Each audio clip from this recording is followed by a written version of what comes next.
What we're going to take a look at here is graphing an absolute value function. So the directions would say graph this function, negative x, absolute value sign, x minus 1, plus 1. So we know the trigger for an absolute value function is going to see the absolute value signs in the function itself. So to do this, we have 3 steps. We first want to identify the vertex, then we're going to look for the second and third point, and we're going to go through and draw our V shape, since all absolute value functions have that V shape. They're never going to be a straight line, they're never going to be a U, they'll always be in that V shape. So first, to identify the vertex, we use our basic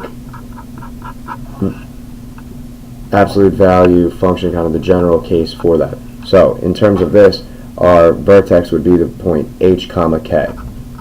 So if I look at this, my vertex is going to be the point 1 comma 1. Be the point 1 comma 1, because if we look at this here, x minus h plus k, h is our vertex, not negative h. Same thing here, we have x minus 1, so we're just going to have 1 be the x coordinate of our vertex. So now we can actually go through, plot that point right there. Now, to find the second and the third point, we really only need to find one point, and we use symmetry to find that third point. If I look at 1, what I'm going to do is I'm going to plug in a value either directly to the right in terms of x or directly to the left. So I could plug in 0 or I could plug in 2. If I plug in x equals 0 into my function, I want to find out what f of 0 is.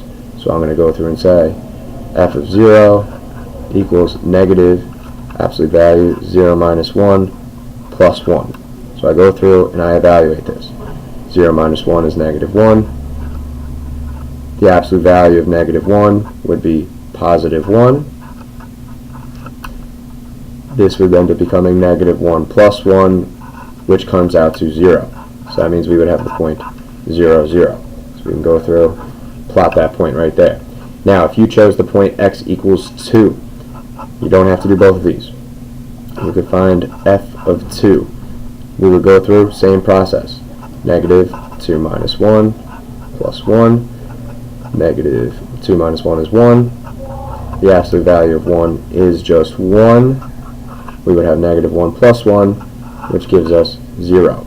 So now we have the point 2 comma 0, which would be right here. Now, like we mentioned in class, there should be symmetry between these 2 points.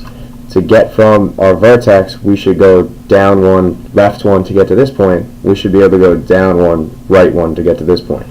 In order to make the V, that needs to be true.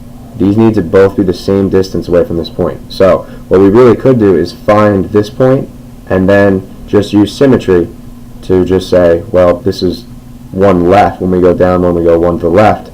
I could also go down 1 and 1 to the right, and there should be a point there. But after I get those 2 points, now what I want to go through and do is actually draw my V shape,